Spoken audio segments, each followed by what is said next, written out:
Hello, so good evening all. So my name is Parth Joshi. So I am a PhD student of Mechanical Engineering Department at IIT Bombay. So I am pursuing my PhD through Prime Minister's Research Fellowship, uh, and as a part of this fellowship, I have got an opportunity to contribute towards this Introduction to Mechanical Vibrations course. Uh, and so for the week zero assignment which is uploaded, I'll be basically taking you through uh, the assignment, and we'll try to solve some of the problems in that assignment. So every week I will be basically uh, going through all the assignments and trying to I will try to answer some of the queries that you have, and I will also uh, try to solve along with you some of the assignment problems related to this vibrations course. So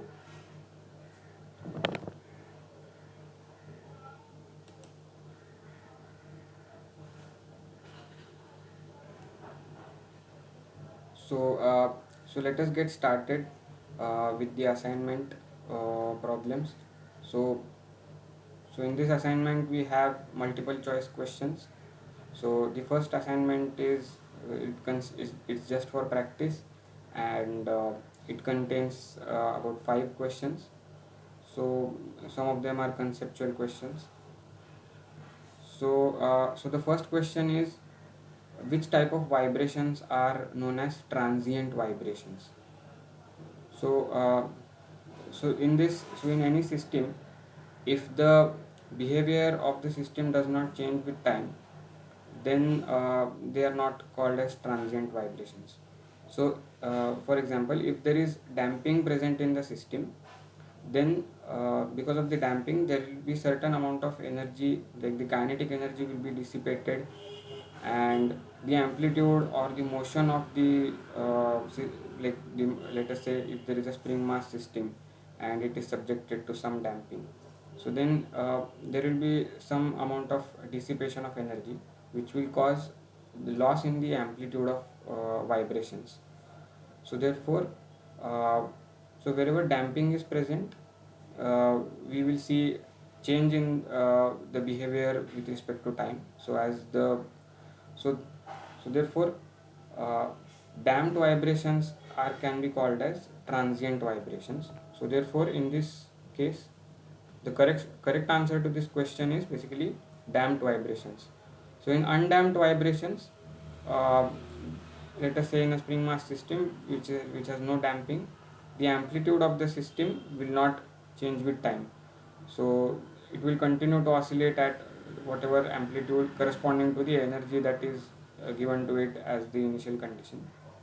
And so therefore, damped vibrations is the correct answer. So torsional vibrations, or that basically means that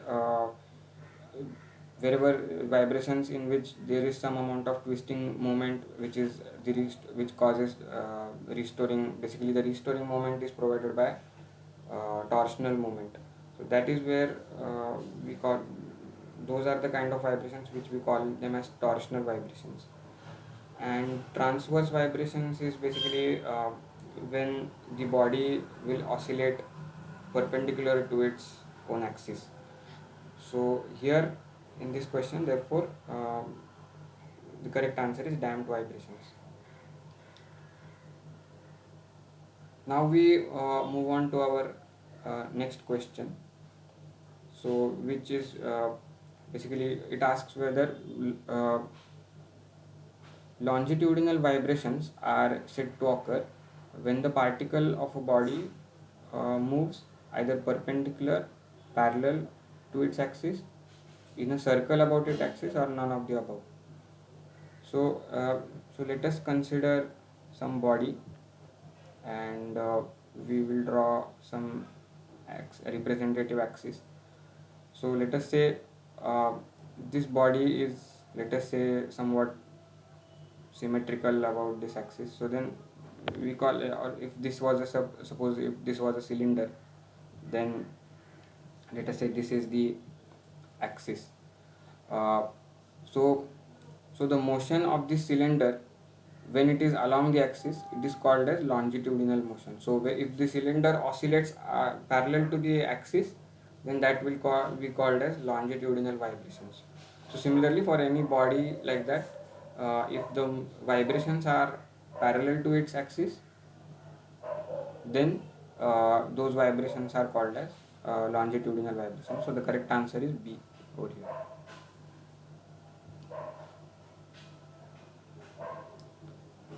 Now the next question is, what are deterministic vibrations? So here we need to understand the meaning of the word deterministic. So deterministic means that whatever that is already known, so we know certain quantity how it varies as a function of time. So so if we examine the options, uh, so if we have vibrations which are caused due to some known exciting force, those can be called as deterministic vibrations. So so when the exciting force is known beforehand, we can basically compute the resulting vibrations because of the known exciting force. So that is called as the deterministic vibrations. So the correct answer is A uh, over here.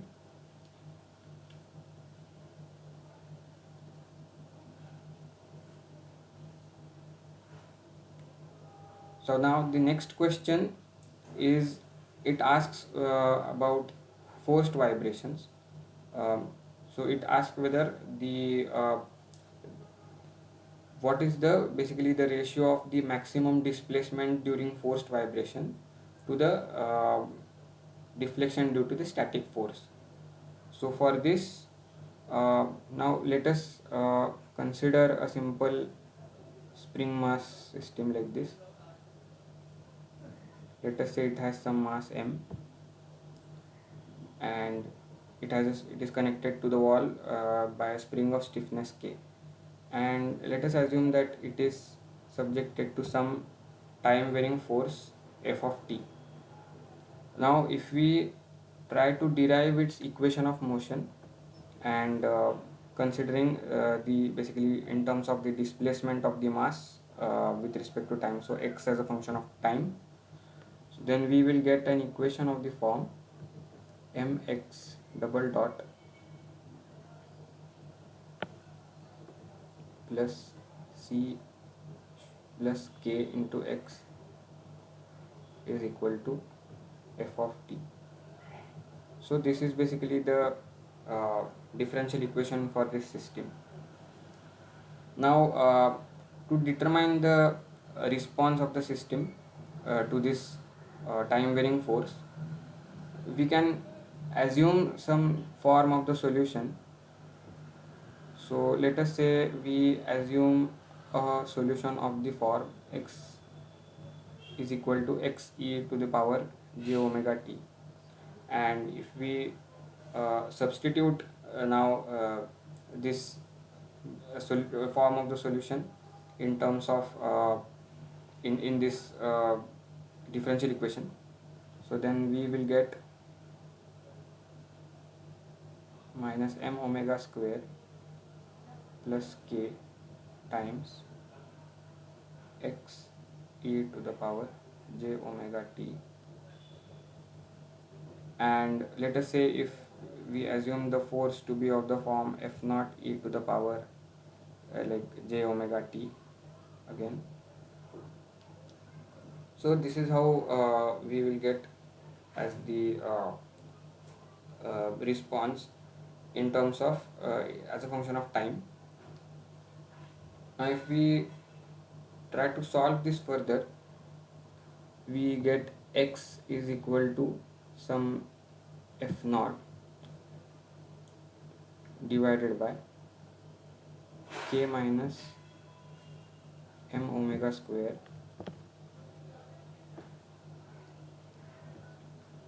So x So basically the factor e to the power j omega t is common on both sides, so we that will get cancelled. So we will get the response in this form. So now if we consider this system in static equilibrium, so if we now consider, like, if there is no acceleration, so then x in the differential equation, x double dot will be 0. So then it will be basically kx equal to f naught. So kx is equal to f naught. So the static displacement of this system will be f naught by k. So here, so x is equal to f naught by k. If we divide by k, the numerator and the denominator by k, we will get this kind of a form.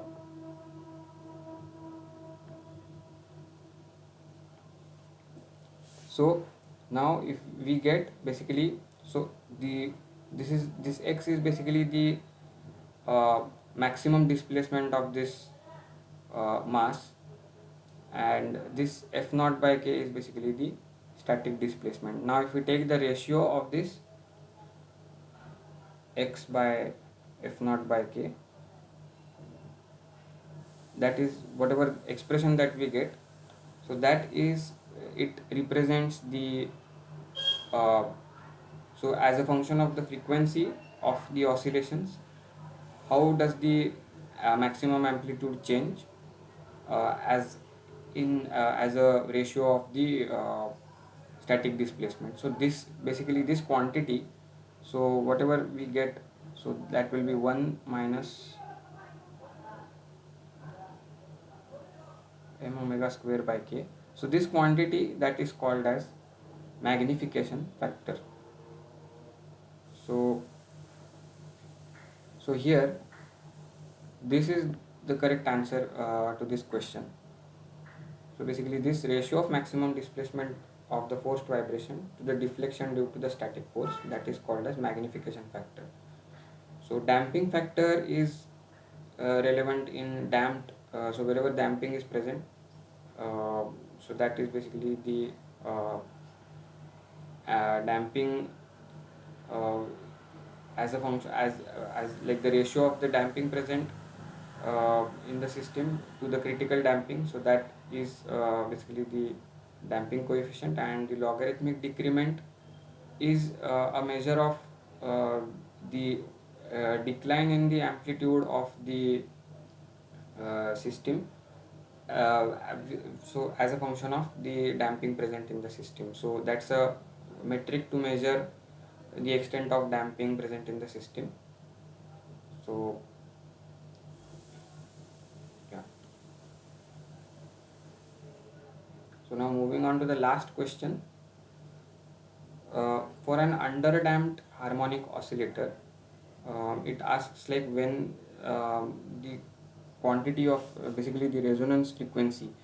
Uh, so so so let us say if a underdamped system is subjected to some periodic excitation, so then the frequency of excitation, when it is uh, close to the natural frequency of the system, we will experience resonance.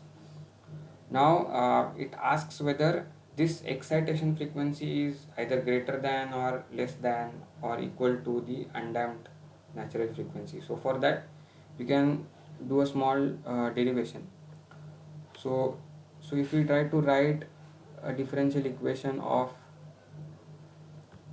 a simple spring mass damper system, let us say if we consider, so if we consider a system like this, so let us say this mass m is suspended from the roof, it's attached to the roof through a spring of stiffness k, and it is also coaxially mounted, it has a coaxially mounted damper. which has a constant c.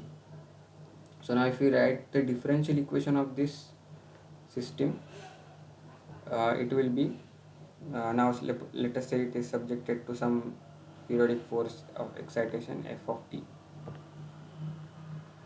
Now if we follow the same approach as the previous problem, let us say if we substitute the response of the form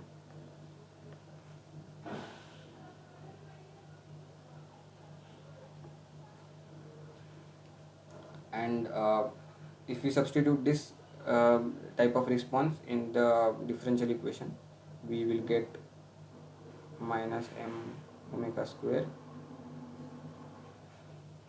plus j omega c plus k into x a to the power j omega t is equal to, let us say f is some f naught e to the power j omega t.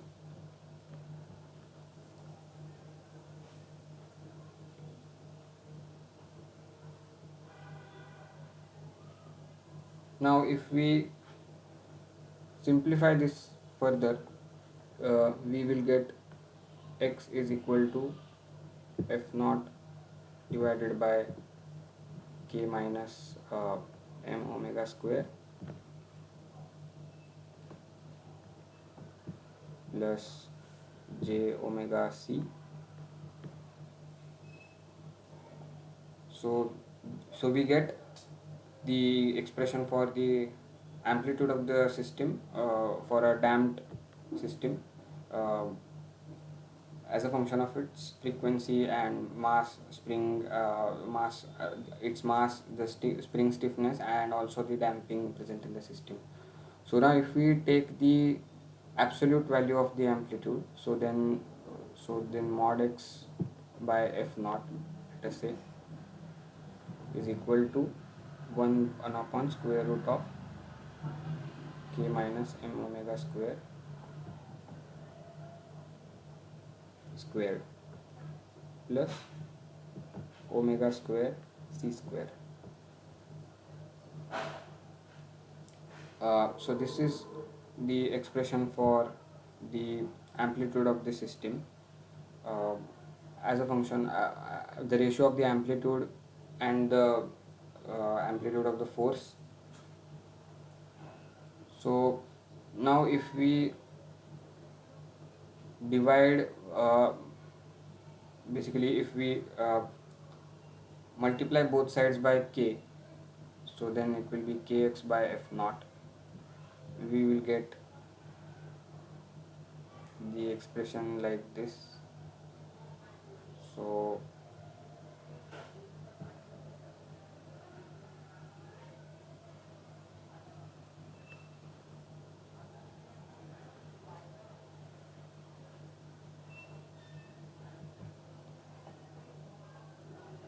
So now if we observe this equation, uh, basically the term k by m is the undamped natural frequency. Let us say omega n, we call it as omega n as the natural frequency of the undamped spring mass system. And also if we know that the critical damping of the system is 2m omega n, and using the fact that k by m is omega n square, so we can simplify the equation that we just derived. So it will be kx by f naught, so it will become 1 minus omega by omega n square whole square plus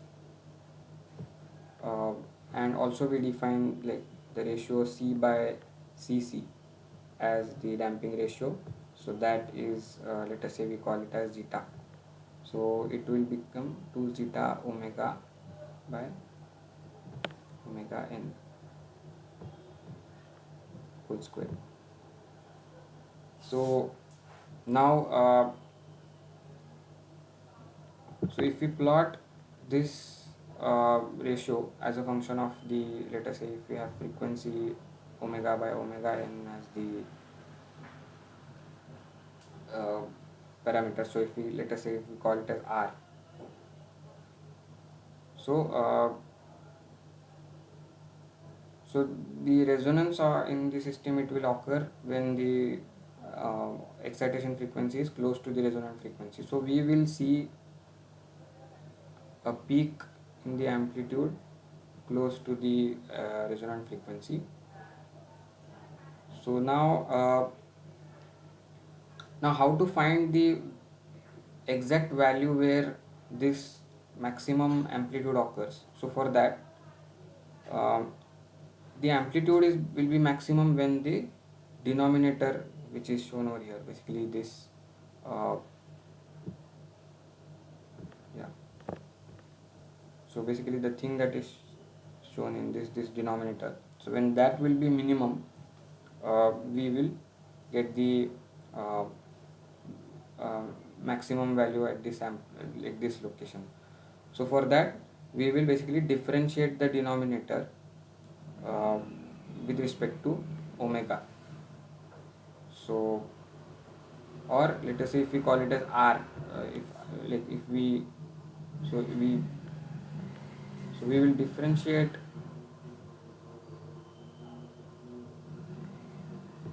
this expression with respect to r, let us say r, where r is omega by omega n. So d by dr of 1 minus r square whole square plus 2 zeta r whole square is equal to 0. So for maxima minima, we will substitute the derivative of this expression to 0. So now if we differentiate this, so we will get 2 times 1 minus r square into minus 2r plus 4 zeta square into 2r, so that is equal to 0.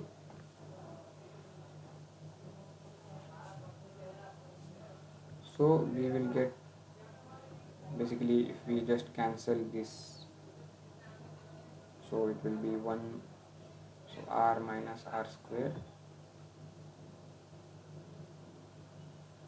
plus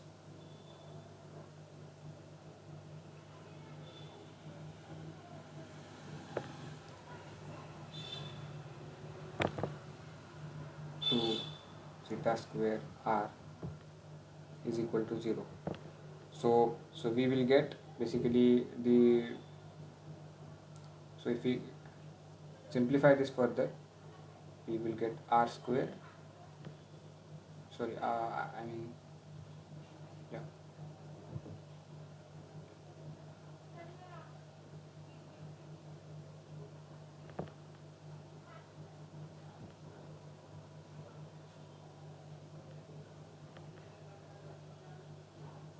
so r will be either 0 or it will be 1 minus uh, 2 zeta square.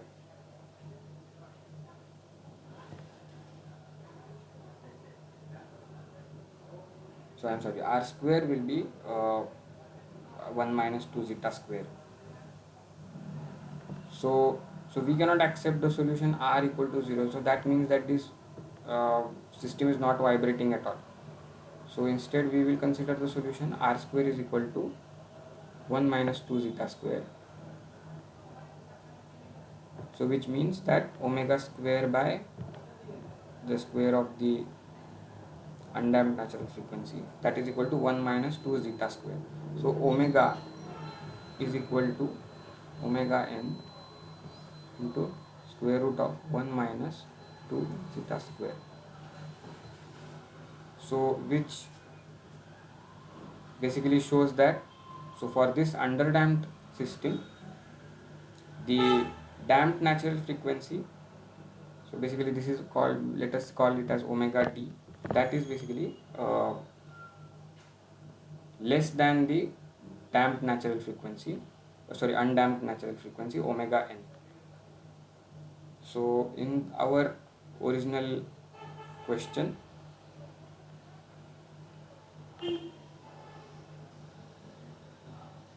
the underdamped harmonic oscillator, the resonance occurs at the uh, the excitation frequency which is slightly less than the undamped natural frequency. So basically the correct answer to this problem is B. So that was all for the assignment for the week 0. So I will meet you next time in the for the week 1 assignment problems.